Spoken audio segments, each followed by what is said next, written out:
Bonjour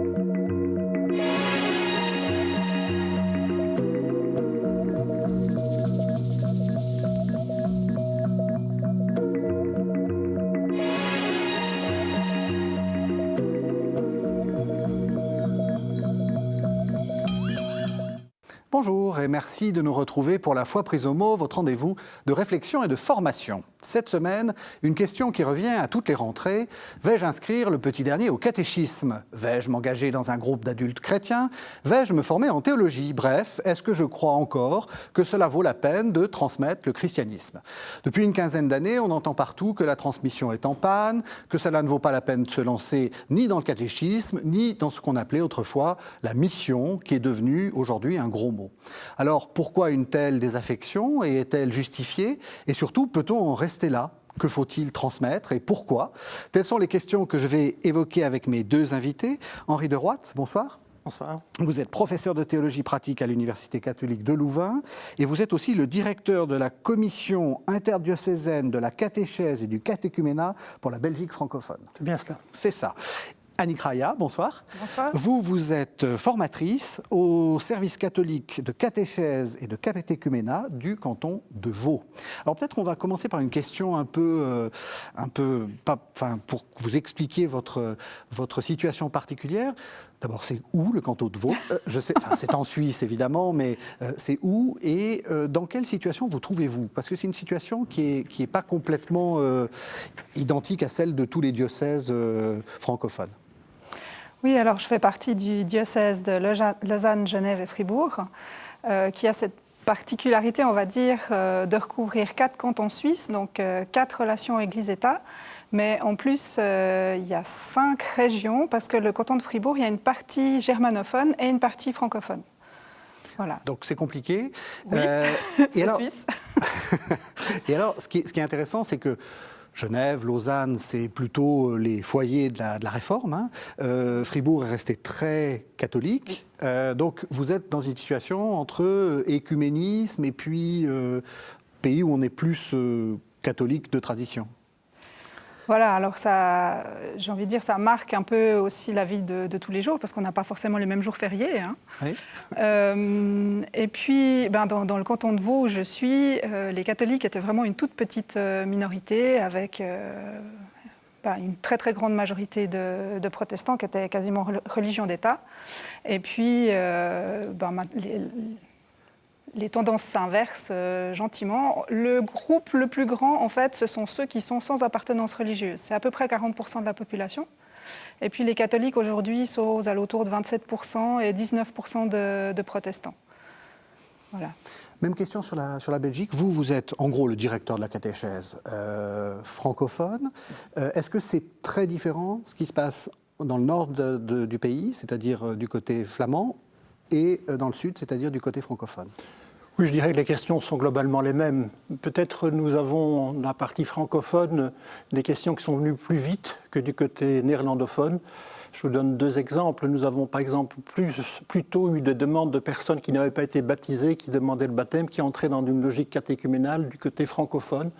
Ça se marque notamment à propos du catéchumène des adolescents, où il y a plus de demandes du côté francophone. Et un autre exemple, peut-être on peut dire globalement, la sécularisation, la difficulté de s'inscrire dans une démarche ecclésiale est peut-être venue plus vite du côté francophone. Mais les questions se ressemblent. Et entre les 2 parties du pays, nous travaillons régulièrement ensemble sur les questions de catéchuménat et de catéchèse désormais, oui. Alors peut-être pour une première question un peu naïve, on parle de transmission de la foi. Est-ce que vous croyez que la foi, ça se transmet? Est-ce que vous ne croyez pas que ça vient de Dieu? Si, bien sûr. La foi, c'est d'abord un don que Dieu nous fait. Et c'est vrai que moi, j'ai toujours un petit peu du mal avec cette expression transmission de la foi, parce que ça donne l'impression que la foi, c'est un espèce de paquet qu'on se passe comme ça, surtout rien toucher, garder tel quel. Ou alors, ça serait un virus qu'on se passe et qu'on essayerait d'éviter. Non. C'est vrai qu'on utilise des fois le vocabulaire de la contagion en disant que la foi, c'est quelque chose qui peut être contagieux, mais c'est dans un sens très positif. Moi, j'ai l'impression que ce qu'on peut transmettre, surtout aujourd'hui, c'est une pratique religieuse. Tandis que la foi, c'est une relation avec le Christ. Donc, transmettre une relation, non, on peut inviter, on peut proposer, on peut conduire, on peut créer les conditions favorables. Mais après, c'est un mystère qui se passe entre chaque personne et Dieu. Vous êtes d'accord, Henri Daurat ? Oui, c'est cela. Moi, souvent, je parle de la foi comme un moment où l'on donne sa confiance, où l'on fait confiance. Et ce n'est pas quelque chose que l'on peut imposer à une autre personne, c'est quelque chose qui vient de soi ou que l'on reçoit dans la relation avec un autre. Mais évidemment, il est possible de suggérer, de faciliter. On peut aussi dire que l'on témoigne par rapport à d'autres et que ces personnes, entendant comment cela a bougé les choses dans ma propre vie, vont peut-être être questionnées elles-mêmes, vont peut-être intéressées, vont peut-être trouver une réponse. Ça fait partie aussi, en partie, de la transmission, peut-être, je ne vais pas parler de devoir, mais quand même d'une responsabilité de ceux qui ont vécu dans une tradition, de la faire connaître aux générations suivantes.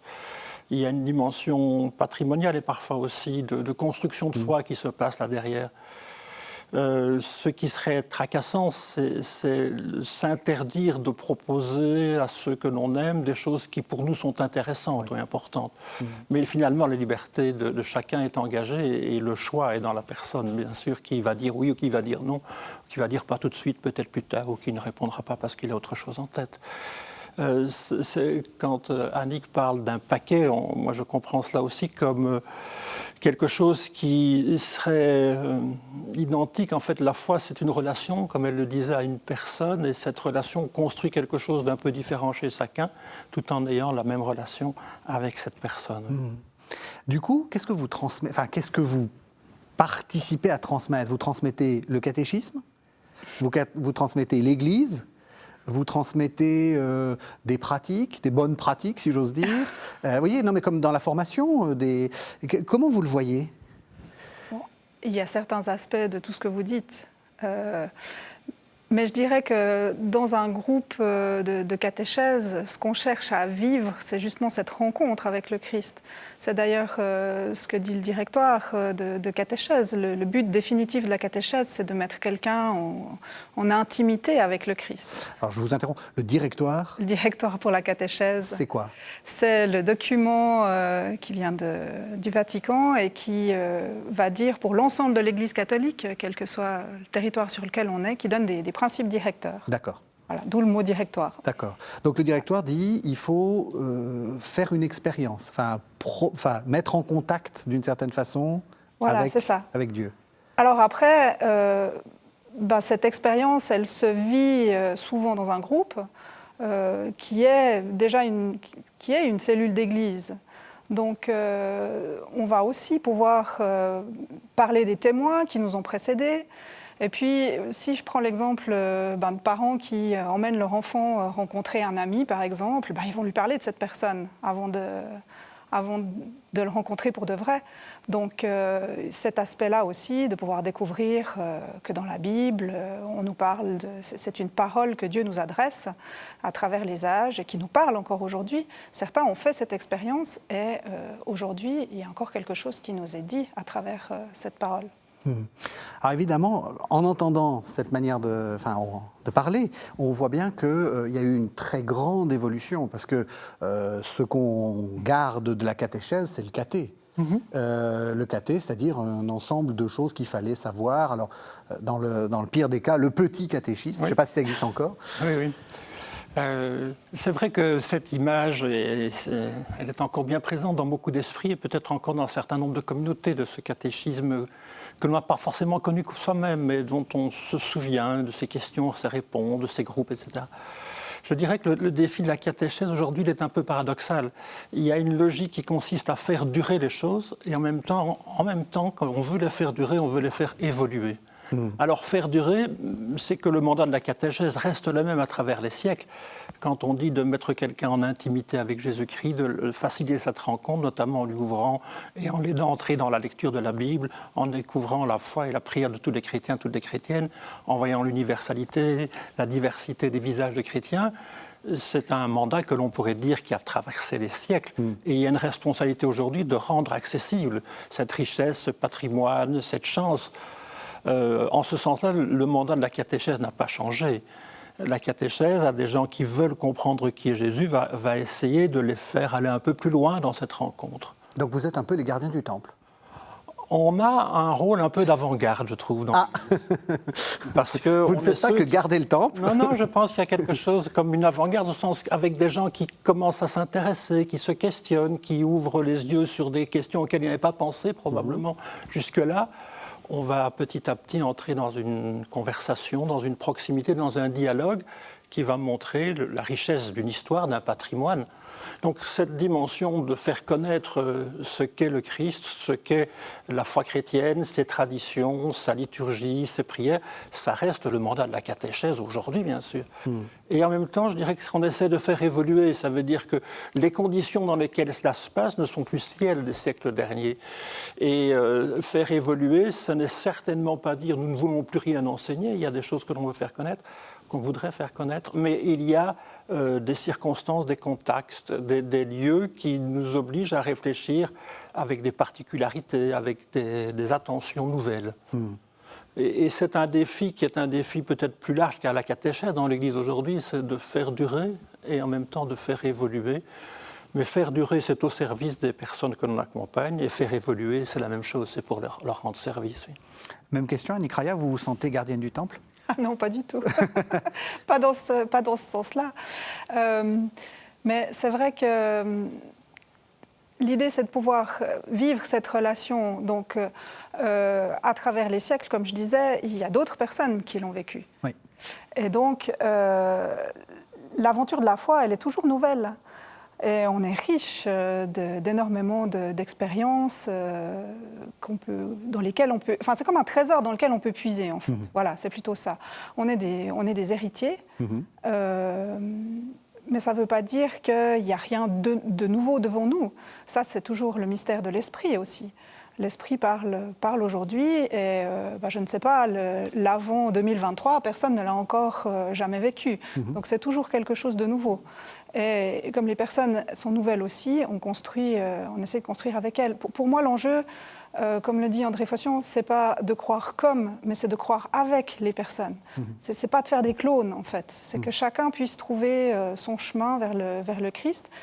Alors après, il y a une dimension ecclésiale aussi, je pense que c'est un des grands enjeux aujourd'hui, de pouvoir conduire les personnes, enfin de pouvoir aider les personnes à développer leur intériorité, mais de pouvoir aussi le faire en groupe, de pouvoir construire quelque chose ensemble. Parce qu'il me semble qu'aujourd'hui, on a un petit peu cette logique du self-service ou, je ne sais pas comment dire, une société, en tout cas en Occident, qui est très individualiste. Oui. Où parfois on aurait cette tentation presque d'avoir une foi sans Église. Et pour moi, un des enjeux qu'on vit concrètement dans les groupes de catéchèse, dans les paroisses, c'est justement de pouvoir croire ensemble et de découvrir que finalement, c'est aussi ensemble, chacun a quelque chose à apporter. Donc vous transmettez bien l'Église, pas forcément la pyramide, le pape, les cardinaux, les évêques, mais vous transmettez la communauté. Voilà, c'est ça, une expérience, une ouverture vers l'autre avec un grand A et une ouverture vers l'autre avec un petit A. Ouais. Mais si je peux continuer la réflexion d'Annick, je ne sais pas, oui. Ça paraît paradoxal et pourtant c'est vraiment le cœur de la réflexion actuelle sur la catéchèse et son avenir. À la fois, on essaie d'avoir une attention particularisée pour chaque personne, pour son histoire, et cette diversité des publics que l'on rencontre en catéchèse, elle est de plus en plus grande. Il y a une diversité en âge, on peut en parler. Souvent, on disait la catéchèse, c'est l'affaire des gamins ou des enfants. Oui, oui. Aujourd'hui, on va vraiment avoir une diversité en âge. Il y a aussi une grande diversité culturelle, parce que les églises belges sont très, très bigarrées, sont très multiculturelles, et on essaie de tenir compte des racines et des richesses, des patrimoines culturels dans la personne que l'on accompagne. Donc, on essaie vraiment d'avoir une attention particulière. La catéchèse ne veut pas uniformiser ou standardiser, dit le pape, quand il parle de la catéchèse. Elle veut permettre une rencontre différente et personnelle et intime de chacun et de chacune. Donc on veut aller vers le personnel et en même temps on se dit, mais puisqu'on dit cela à tout le monde, ça signifie que chacun dans la communauté a une aventure différente avec Jésus-Christ. Des jeunes, des adultes, des enfants, des plus... Et c'est cet échange des histoires personnelles de Jésus-Christ qui fait la communauté et qui nourrit la catéchèse. Un des grands mots de la catéchèse, ce n'est pas un gros mot, une des grandes options de la catéchèse dans nos pays actuellement, c'est la catéchèse intergénérationnelle, par exemple. Eh bien, on se dit, c'est parce que ces histoires de la vie au contact des évangiles, de la rencontre avec Jésus-Christ, nourrit différemment et de manière complémentaire les uns et les autres, que ça vaut la peine de se le dire les uns aux autres. Et c'est parce que chacun a une histoire personnelle que la communauté s'enrichit de ces différences, et c'est une communauté qui rassemble des personnes différentes, restant différentes, mais faisant église de leur richesse et de leur complémentarité. Alors les catéchistes sur les terrains ont parfois un slogan pour dire ça, il faut pas mal le comprendre. Ils disent parfois qu'on voudrait presque que tout le monde se sente à la fois catéchisé, comme objet d'attention de la catéchèse, et catéchiste, comme étant possiblement quelqu'un qui peut dire quelque chose de sa foi et qui, le disant, va nourrir un tiers, un autre, peut-être un homme, une femme du même âge que lui, peut-être un plus jeune, peut-être un aîné. Et vous voyez cette idée que chacun a une histoire et que le partageant avec d'autres, on fait communauté, c'est une belle question, une grande question pour l'avenir de l'Église aussi. C'est de permettre dans la proximité ces échanges. Qu'est-ce qui est tellement important dans ta vie que tu penses que là tu peux mettre ta foi, ta confiance, toi qui as vécu tel drame, toi qui viens d'un autre pays, toi qui as 15 ans, toi qui es un aîné, toi qui es passé à travers la maladie, qui a passé, etc. Et c'est ça qui fait la catéchèse internationale. Certains vont jusqu'à dire que ces catéchèses, c'est pas forcément partout, hein, mais là où ça fonctionne, ça peut retisser un lien ecclésial ou faire naître un lien ecclésial qui est parfois en train de se déliter ici, là. Et vous voyez, ça paraît paradoxal, individualisme versus Église, et en même temps la catéchèse joue ce pari que l'un aide l'autre et l'un appelle l'autre. Mais du coup, on sent que le discours a beaucoup changé parce que on était dans, comme vous dites, une catéchèse des jeunes, fait par des plus vieux, et des jeunes qui se catéchisent ensemble, en fait. Là, vous êtes en train de dire, il faut mettre en place des... Mais alors, concrètement, on fait comment? C'est-à-dire que c'était bien simple avant, la dame cathée, les petits gamins qui allaient au caté. Comment concrètement, on organise les choses? La première chose, c'est qu'on peut se dire que beaucoup de communautés se disent, lorsque nous faisons une activité pour les gamins, pour les jeunes entre eux, il y a des activités qui peuvent être immédiatement élargies à d'autres. Oui. En Belgique, traditionnellement, avant les grandes fêtes de la foi, les enfants allaient avec le catéchiste et le curé souvent vivre une récollection ou une retraite de 3 jours en abbaye, par exemple. Mais rien n'empêcherait que ce même curé, cette même communauté dise, tiens, nous avons une belle occasion, les enfants sont en train de se préparer à une fête, ils vont aller dans cette retraite, mais est-ce qu'il y a d'autres personnes, des aînés, des adultes, pas seulement les parents, de la communauté qui seraient intéressés, et on peut partir en communauté plus large. Un autre exemple, une paroisse de Bruxelles organise une catéchèse biblique et annonce avant le début de l'année aux enfants et aux parents, voilà les 3-4 textes bibliques qui vont nous servir de fil rouge. Et les catéchistes peuvent animer les discussions avec les enfants sur ces 3-4 textes bibliques, mais rien n'empêche que parallèlement, la communauté paroissiale organise des soirées, des échanges, peut-être une formation sur les mêmes textes pour les adultes. Et qu'à certains moments, ces deux groupes se rassemblent et échangent ce qu'ils ont découvert en lisant tel ou tel passage de la Bible. Oui. Vous donnez de bonnes idées, c'est intéressant. Il y a des initiatives comme ça qui naissent assez fréquemment. Et pour des paroisses qui se comptaient, voyaient le vide, parfois avec moins de monde, ce genre de rassemblement rend espoir aussi. Il ne faut pas oublier que la catéchèse, avec sa diversité des publics et des catéchistes, représente, alors ce n'est pas comme il y a 100 ou 150 ans, des cohortes immenses, mais ça représente encore énormément de monde. Je vous donne 2 chiffres seulement, mais pour la Belgique, on compte qu'il y a à peu près 7500 catéchistes laïcs. C'est énorme par rapport à l'engagement des laïcs dans l'Église de Belgique d'avoir un corps qui représente 7500 personnes. Oui, et la Belgique, c'est 12 millions de personnes. Hein, oui. pour que les, ça, voilà. oui. Donc ça donne un peu... Ce sont les statistiques donc on voit, du rapport annuel. Mais donc, on voit le... Mais prenons même le nombre en nombre absolu, 7500, ça représente... c'est les formateurs. Une réalité, oui, c'est ça. Des démultiplicateurs, des facilitateurs, si on veut dire. Et en nombre d'enfants, on arrive à des chiffres de plusieurs dizaines de mille, mais je pense qu'on est au-dessus de 40 000, évidemment, pour la Belgique. Donc ça représente encore une activité. Donc il faut se rendre compte que la catéchèse, vous avez ouvert l'émission en disant peut-être qu'on la décrit, peut-être qu'on dit elle est moins en forme, etc.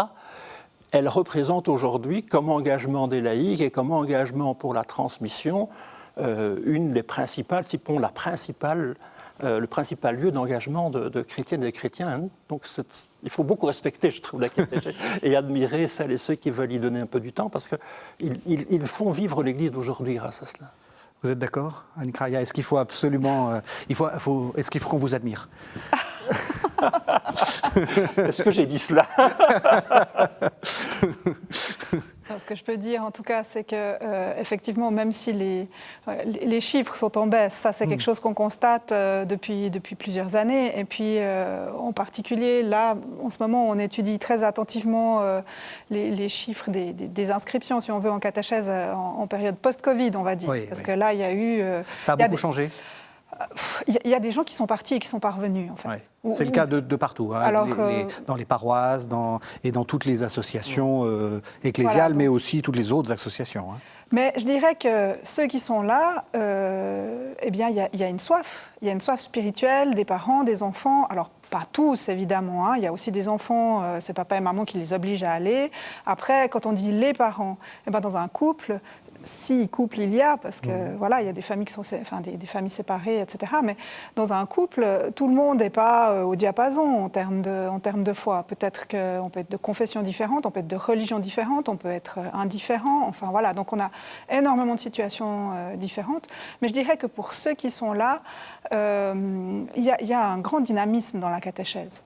En tout cas, moi, ce que je vois parmi mes collègues, parmi les catéchistes qui sont là, c'est des gens qui ont vraiment envie de pouvoir vivre quelque chose avec les enfants, les jeunes, les parents qui leur sont confiés. Et puis, alors, je dirais depuis quelques années aussi, dans ma région, j'ai la joie de voir arriver des jeunes catéchistes, des 14-25 ans, où là aussi, c'est une forme d'intergénérationnel, j'ai envie de dire, qui s'investissent auprès des plus jeunes. Et je pense que n'importe quel catéchiste vous dira qu'il a énormément reçu des personnes qui l'accompagnent. Voilà, donc ça, c'est pas nouveau, je pense. Mais, et donc cette idée du transgénérationnel, pour vous, c'est quelque chose d'important? Enfin, oui, alors tout à fait. Il y a 15 ans, l'intergénérationnel, c'était un petit peu sur quelle planète on met les pieds. Hein, voilà, Oui, il y a sur KTO des émissions qui parlent aussi de catéchèse, de transmission. Il y a même une dizaine d'années, on en parlait très peu. Hein. Donc là, vous êtes en train de c'est vraiment la catéchèse en train de se faire. Hein. Là, vous voyez bien alors, que dans le canton de Vaud, je dirais... Les choses sont en train de changer. Depuis 15 ans, oui. On est passé justement de sur quelle planète on débarque à c'est une réalité pour chaque paroisse. Alors pas avec les mêmes modalités, pas avec les mêmes rythmes, mais j'ai envie de dire tout le monde fait de l'intergénérationnel maintenant. On essaye au minimum, j'ai envie de dire, d'associer les parents. Oui. Et puis il y a des paroisses qui vivent la catéchèse plus que sous la modalité de l'intergénérationnel. Voilà, avec cette idée de pouvoir aussi vivre quelque chose en famille. Parce qu'aujourd'hui, quand moi j'étais enfant, on allait à la catéchèse chaque semaine. Aujourd'hui, parfois, on rencontre les gens 5-6 fois dans l'année. Donc il y a toute cette question de l'entre-deux. Comment est-ce qu'on peut nourrir la foi chrétienne quand on n'est pas concrètement dans les locaux de la paroisse? Et donc, je pense que la catéchèse intergénérationnelle, elle a aussi cet objectif-là, finalement, de permettre ce dialogue entre les différentes tranches d'âge.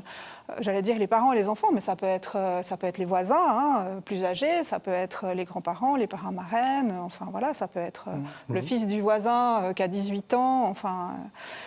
Comment est-ce qu'on on peut permettre d'initier un dialogue qui va se poursuivre quand on est sorti des locaux de la paroisse. Et ça, c'est quelque chose qui me paraît vraiment très important, parce que la vie chrétienne, elle ne se vit pas seulement dans ce que nous, j'ai envie de dire, du service de catéchèse ou comme curé ou responsable de la paroisse, on arrive à voir de la vie des gens. Mmh. La diversité des publics, c'est vraiment, là aussi, c'est quelque chose, encore une fois, j'ai fait plusieurs émissions, c'est quelque chose qui monte en puissance, on le sent dans le discours.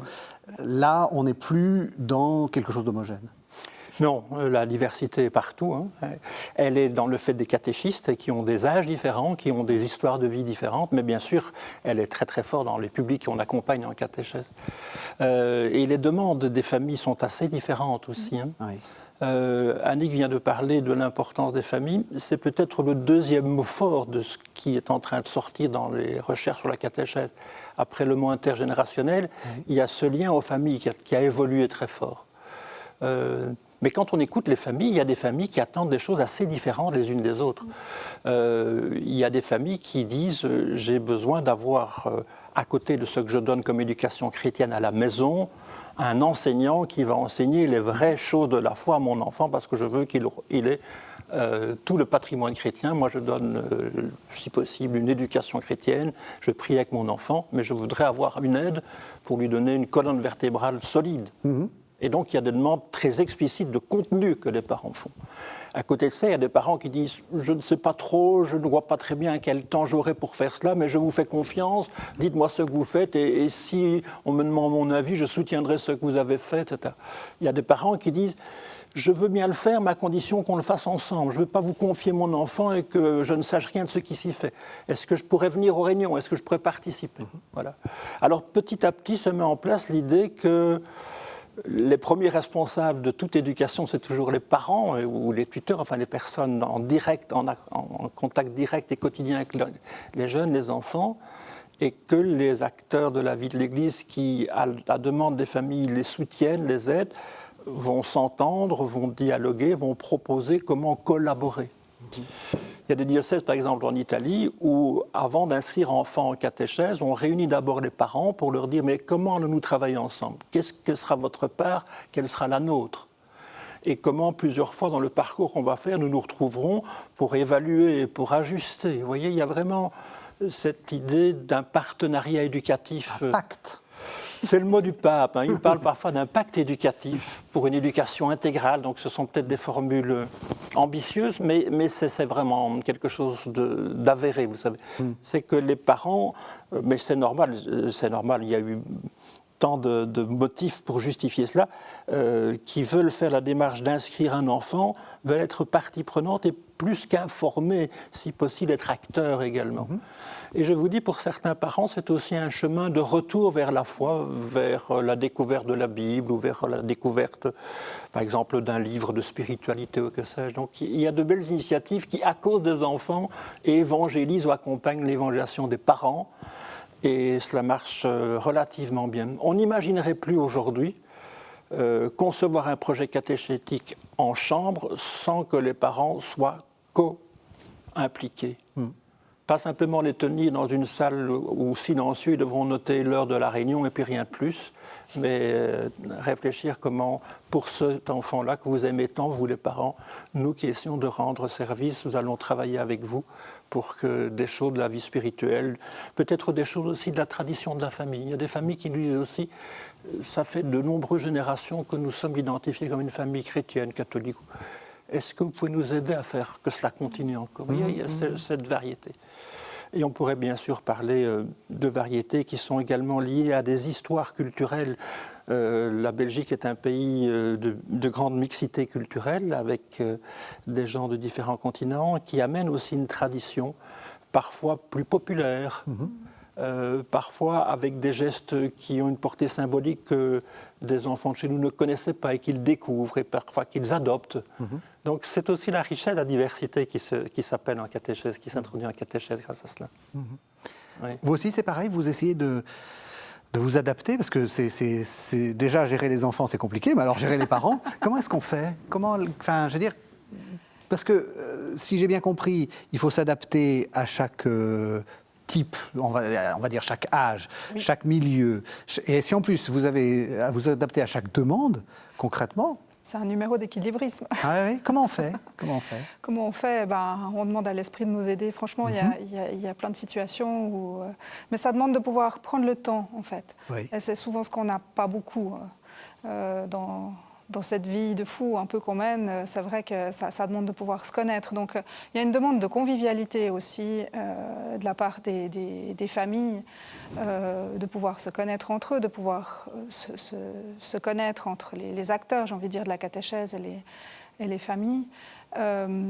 Après, peut-être par rapport à ce que Henri disait, moi je vois encore un type de famille qu'il n'a pas cité, c'est ceux qui disent « moi je n'y crois pas, mais j'aimerais que mon enfant puisse découvrir ».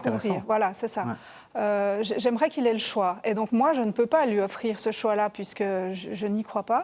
Mais alors je vous le confie pour qu'il puisse faire à un moment donné un choix éclairé.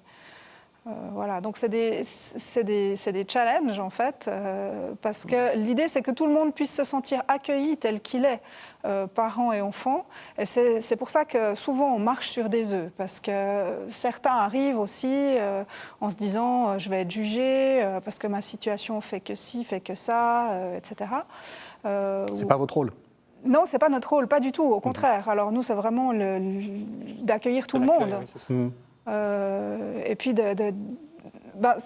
on s'inspire beaucoup des attitudes de Jésus dans le récit des disciples d'Emmaüs, où on voit que la première chose que Jésus fait, c'est qu'il s'approche et qu'il marche avec eux.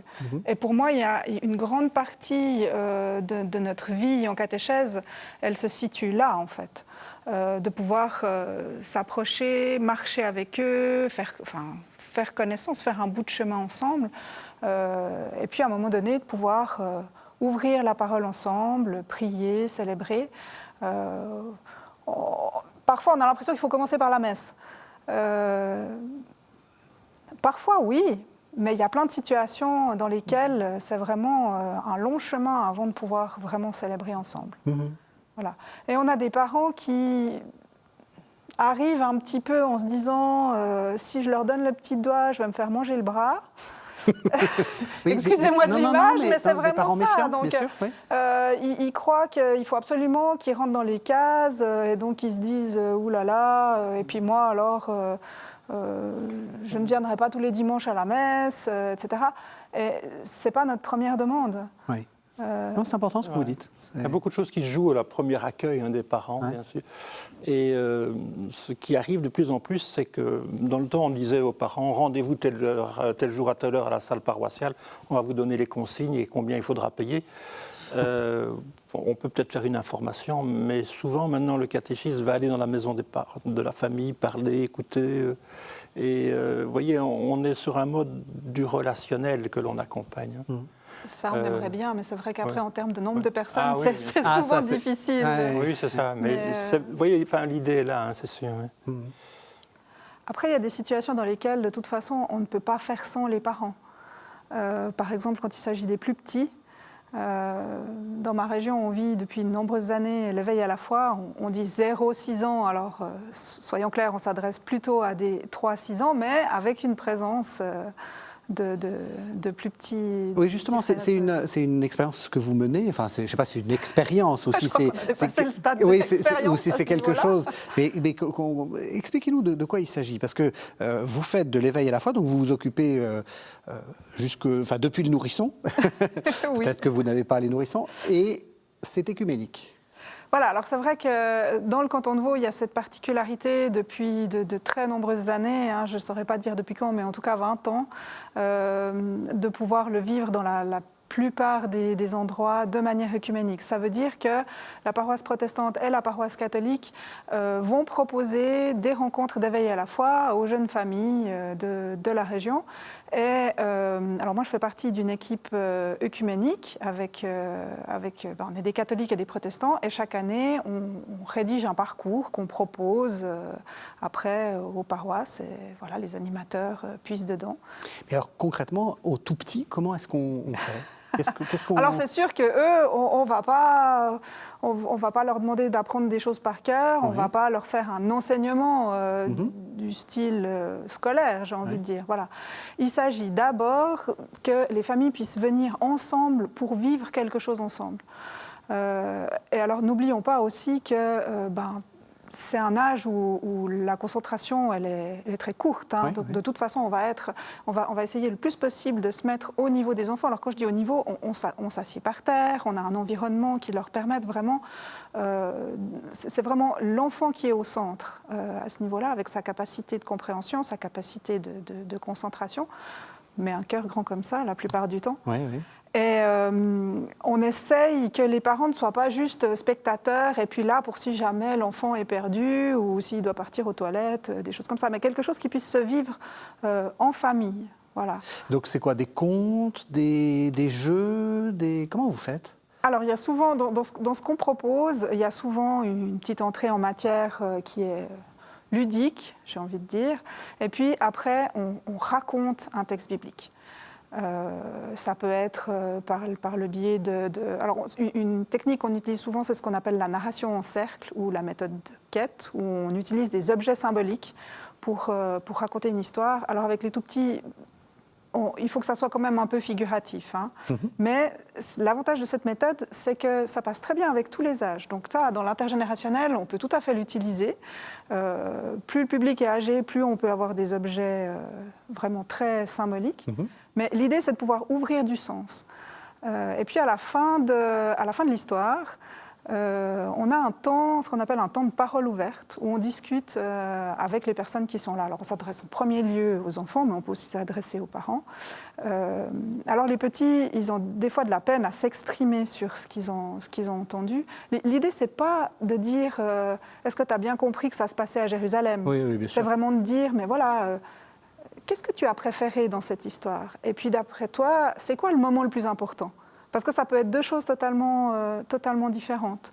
Et puis après, on essaye d'ouvrir un petit peu plus. Ah, mais je me demande pourquoi est-ce que Jésus il a dit ça ou pourquoi il allait vers telle personne. Voilà. Et puis on essaye de faire progresser un tout petit peu l'enfant dans sa compréhension du récit. Quelque chose qui est assez chouette aussi, c'est que souvent, à la fin du récit, on leur donne par exemple un pion ou un objet, puis dans cette méthode où on a raconté, on leur dit « toi, t'aimerais être où dans cette histoire ?» Voilà. Et en fait, l'enfant va déjà dire quelque chose par rapport à l'histoire à travers ce geste, même s'il n'arrive pas à l'exprimer. Et puis, voilà, on peut poser aussi quelques questions aux parents. Voilà. Et puis une fois qu'on a raconté, eh bien, il y a un temps de prière, la plupart du temps. Le chant aussi, c'est quelque chose, ça permet de bouger, parce qu'à cet âge-là, on a vraiment besoin de pouvoir s'exprimer avec tout son corps. Les autres âges aussi, mais après, on devient peut-être réservé, pudique, j'en sais rien. On ose moins. Voilà, on est plus attentif au regard des autres. Ouais. Mais avec les petits, il faut vraiment que ça passe avec les 5 sens. Et puis on a souvent aussi quelque chose un peu du style créatif, un bricolage qui permet aussi aux parents, aux enfants d'être ensemble. Et puis alors, il y a, la plupart du temps, il y a la collation. Ah, le goûter. Ça, c'est super important pour tout le monde, parce que c'est le moment où les parents parlent entre eux aussi. C'est là qu'il y a des liens qui se créent, avec les animateurs aussi. Mais... voilà, c'est vraiment une démarche familiale. Ça peut être avec les grands-parents aussi. Hein. Et je me permets d'insister, mais c'est tellement important d'avoir ce moment où la question de Dieu se pose, se vit, se ressent, avoir une ouverture à la prière, à la vie spirituelle jeune, comme ça, parce que c'est presque la base qui manque à beaucoup de jeunes aujourd'hui. Oui. Et quand on commence la catéchèse seulement en faisant que de l'enseignement, s'il n'y a pas eu cette expérience du spirituel, de la question de sang, peut-être de la prière, peut-être les 5 sens, comme Annick disait, c'est beaucoup plus difficile. On apprend à propos de quelque chose que l'on ne connaît pas, que l'on n'a jamais expérimenté, qu'on n'a jamais vécu. Oui. Et l'éveil ouvre un terrain favorable pour pouvoir après alors aller dans une structuration petit à petit des choses de la foi. Mais justement, ça va poser la question de la pédagogie religieuse. Oui, alors peut-être quand même une question un peu provocatrice. Oui. On a commencé un peu cette histoire de l'évolution de la catéchèse. Ce qu'on a souvent dit, c'est que dans les années 70, 70, il y a eu beaucoup justement d'abandon du contenu et on dessinait Jésus soleil et des choses comme ça. Oui. Et d'abord, est-ce que c'est vrai ? parce que vous êtes spécialiste de ça, est-ce que c'est vrai qu'on a vraiment abandonné le contenu? Et est-ce que c'est ça qui a causé tous nos malheurs? C'est-à-dire le fait qu'en ayant abandonné le petit catéchisme à l'ancienne, on n'a plus transmis. Bon, alors il y a beaucoup de choses dans la question que vous me posez. Je crois qu'il y a une question qui reste une question pertinente et importante aujourd'hui, c'est de trouver les moyens pour introduire quelqu'un qui n'a pas une culture environnante qui l'y pousse à entrer dans les mots de la foi. Absolument. Et c'est un défi qui est neuf par rapport au siècle précédent. Certains disent que dans les siècles précédents, il y avait comme deux transmissions, si vous voulez. Il y avait une transmission visible, qui était celle qu'on faisait grâce au petit catéchisme, mais elle s'appuyait sur une transmission invisible, c'était toute la vie sociale dans laquelle l'enfant était, toute l'influence familiale et peut-être toute la piété familiale qui le portait à admettre comme plausible et comme intéressant probablement ce qui était le catéchisme visible. Cette dimension invisible a parfois disparu. Et la question que les catéchistes doivent affronter aujourd'hui, c'est avec quelle pédagogie peut-on introduire au premier mot de la foi? Quand quelqu'un n'a aucun mot du vocabulaire, comment est-ce que je vais? Par quelle formule? Par quel mot? Voilà. Et donc cette question est probablement taraudante et elle est assez neuve, et en même temps elle est un peu éternelle. C'est la question du kérygme, c'est d'aller au cœur de la foi et de dire l'essentiel de la foi. En même temps, c'est très intéressant ce que vous dites, parce que c'est un peu ce qui se passe aussi dans l'école, où on dit il faut à la fois transmettre les contenus, mais il faut transmettre la citoyenneté, surtout en France, on parle beaucoup de citoyenneté, les valeurs républicaines ou les valeurs, etc. On voit bien que c'est le même problème qui se pose partout. Oui. Alors, avec cette acuité qu'effectivement, il n'y a plus de transmission. Donc c'est vrai, finalement, vous faites deux choses à la fois. Oui, et c'est un peu la difficulté de certains, parce que dans le même groupe, il peut y avoir des gens qui sont vraiment au balbutiement des premiers mots, et d'autres qui peuvent avoir été dans une famille qui les a portés déjà très loin. Et donc c'est pour ça que le cousu humain et l'adaptation est permanente. C'est vrai qu'aujourd'hui, on accorde une plus grande importance, peut-être qu'il y a 30 ou 40 ans, à la dimension biblique de la catéchèse, et les contenus sont évidemment fondamentaux et essaient d'être dits avec les mots qui permettent de les aborder et d'en comprendre la pertinence pour aujourd'hui. Peut-être il y a encore aujourd'hui des catéchèses qui essayent de trouver les supports. Et la question des supports est compliquée par Internet, par le jeu, par l'audiovisuel, etc. Mais derrière la question des supports se pose cette question de se dire comment est-ce que je vais être un facilitateur pour entrer dans ces contenus. Ouais. Est-ce que vous diriez, je reprends ma question, est-ce que vous diriez quand même qu'il y a eu un moment où on a abandonné le contenu, ou est-ce que c'est une légende? Parce que moi j'ai l'impression, c'est un peu comme ce petit catéchisme que certains nous disent avoir subi, entre guillemets, alors qu'en réalité, dès les années 60, on était dans autre chose. Donc c'est des gens très très vieux qui ont connu ce catéchisme-là. Et donc ils ne l'ont probablement jamais connu, en fait. Oui, c'est vrai, c'est vrai. Mais le catéchisme a eu dans l'histoire culturelle de l'Europe et on peut dire des autres continents, parce que c'est vrai aussi pour l'Amérique du Sud, pour l'Afrique, une telle importance que c'est la mémoire qui revient toujours. Alors c'est vrai qu'à un moment donné, lorsqu'on considérait que tout le public était forcément intéressé par les contenus, à des gens qui ont envie de savoir, on peut arriver tout de suite, voilà la réponse que tu attendais, je te donne la réponse. Et je pense qu'il y a une cohérence entre une société qui était ou qui est, dans certains pays, c'est encore le cas aujourd'hui, largement marquée par un environnement porteur du niveau chrétien, de dire, mais bien sûr, nous sommes là, nous apportons le contenu. Dans les années 70, des gens ont commencé à se dire, mais ça ne sert à rien de donner des réponses à des gens qui n'ont pas de questions. L'important, c'est de susciter la question, d'aller voir où la question pourrait naître. Est-ce que derrière l'amour que tu découvres, est-ce que derrière les relations aux autres qui vont qu'à un quart, est-ce que derrière la peur que tu as de voir tes parents malades, est-ce qu'il n'y a pas des questions religieuses, des questions de sens qui se posent? Et donc on a pris beaucoup de temps un peu à ouvrir la possibilité de se poser une question religieuse. Et dans les catéchèses qui n'aboutissaient pas, on était toujours à se poser des questions qui permettraient un jour de se poser une question religieuse et d'arriver un jour à du religieux. Oui. Et donc je crois que c'est cela qui a été l'histoire On ne voulait évidemment pas ne plus transmettre, mais on se disait on ne peut pas donner des réponses à des gens qui n'ont pas de questions. C'est ça. Alors aujourd'hui, les choses évoluent parce que les questions, Annick le disait, se posent plus explicitement pour certains, parce que l'on a compris que rester toujours dans les préambules ne permet pas finalement, et puis parce qu'il y a aussi des expériences, parfois sensorielles, parfois collectives, parfois artistiques, et qui font entrer dans le mystère ou entrer dans la question sans avoir des préalables qui n'en finissent pas. Et donc je pense qu'on est arrivé à une autre étape que celle que vous décriviez dans les années 70. Oui. Ouais.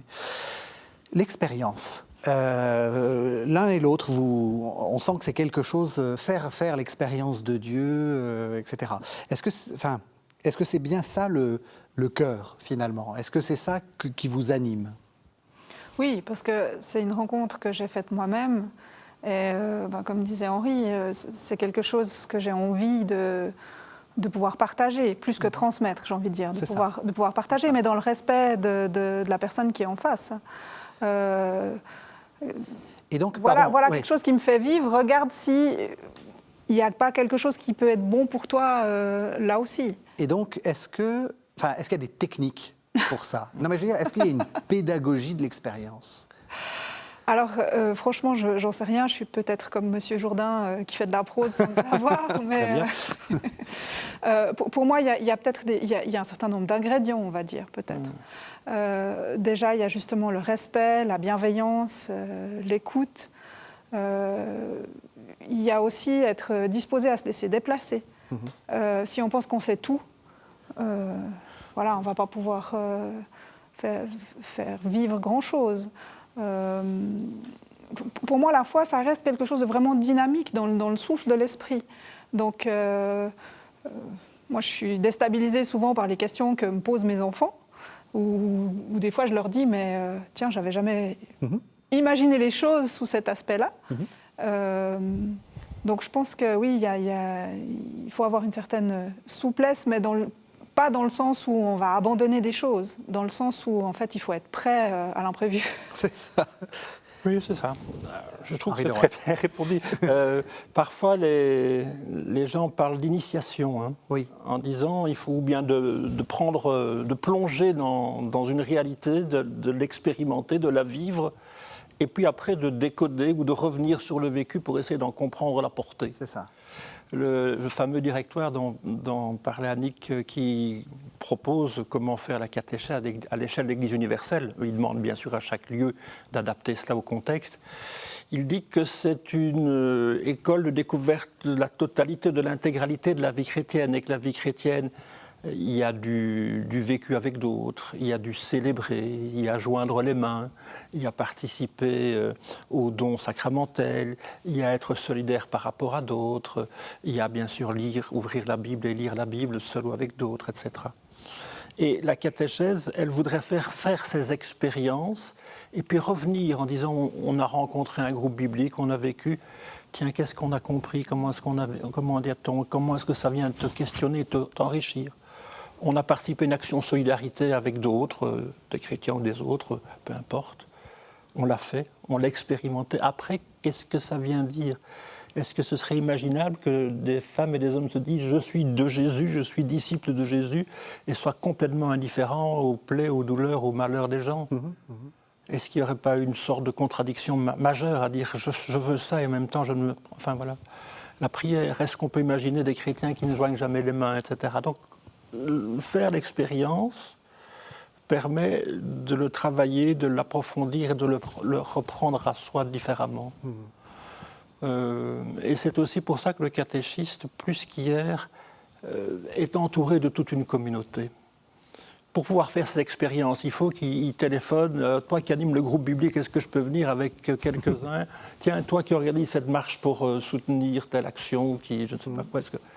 Et le catéchiste, il fait les liens comme ça. Et puis les jeunes ou les adultes voient ces vies de chrétiens et en disant, mais dans le fond, la vie chrétienne, c'est joindre les mains, c'est et c'est cette expérience qui nourrit. Je crois que cette dimension de la relecture aussi, elle est effectivement très, très importante. Parce que si on fait simplement vivre, puis on se dit ils en tireront les conclusions qui s'imposent, et c'est peut-être ce qui manque dans pas mal de familles, c'est qu'on vit des choses.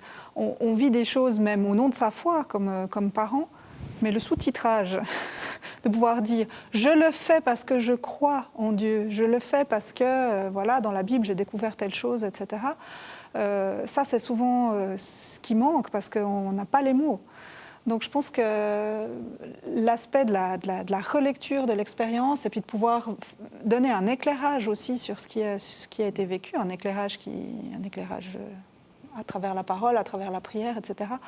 Moi je parlais des conditions un peu préalables ou l'esprit dans lequel on le vit, mais effectivement cette dimension de la relecture c'est quelque chose qui est vraiment important pour pouvoir leur permettre d'exprimer quelque chose, mais aussi nous de pouvoir dire mais si on vous l'a proposé, c'est parce que... On est à la toute fin de l'émission. J'ai envie de vous poser à l'un et à l'autre une question. Je l'ai dit au début, c'est le moment où les gens, on est au début de l'année, c'est le moment où les gens se disent est-ce qu'il faut s'engager quelque part, etc. Quel est pour vous le bon argument, celui que vous utilisez tout le temps pour dire ouais, il faut y aller? Il faut mettre le petit dernier au catéchisme. Quel est votre... Par rapport pour convaincre un enfant? Pour convaincre une famille. Pour convaincre une famille. Pour convaincre une famille. Moi, ce que je leur dis, c'est qu'ils sont tous attendus, ils sont tous espérés que le Seigneur les accueille et puis qu'ils vont trouver une famille plus grande, voilà, pour les accompagner dans leur vie de tous les jours. C'est quelque chose c'est quelqu'un. Jésus, c'est quelqu'un qui les accompagne chaque jour de leur vie et qui peut leur proposer un plus, j'ai envie de dire, dans la vie de famille en tant que telle. Même question, Henri Leroy. Qu'est-ce qu'il faut leur dire? J'y réponds par une petite esquive, mais j'y réponds. Une des plus belles définitions de la mission des catéchistes que j'ai entendue, c'était d'une catéchiste au Québec il y a quelques années. Et elle disait, un catéchiste, c'est quelqu'un qui va parler de quelqu'un qu'il aime bien, ou qu'elle aime bien, le Christ, à des personnes qu'elle aime bien et qu'elle voudrait être le plus épanouie. Et donc, c'est une histoire de confiance et peut-être de chance pour y vivre. Donc, c'est quelque chose de très optimiste et de très heureux. Très bien, parce qu'on avait commencé sur une note un peu pessimiste et vous nous avez donné envie. Je trouve que c'est une émission très, très optimiste. Merci beaucoup à tous les deux. Merci de nous avoir suivis. Vous savez que vous pouvez retrouver cette émission sur le site internet de KTO, www.ktotv.com, et on se retrouve la semaine prochaine.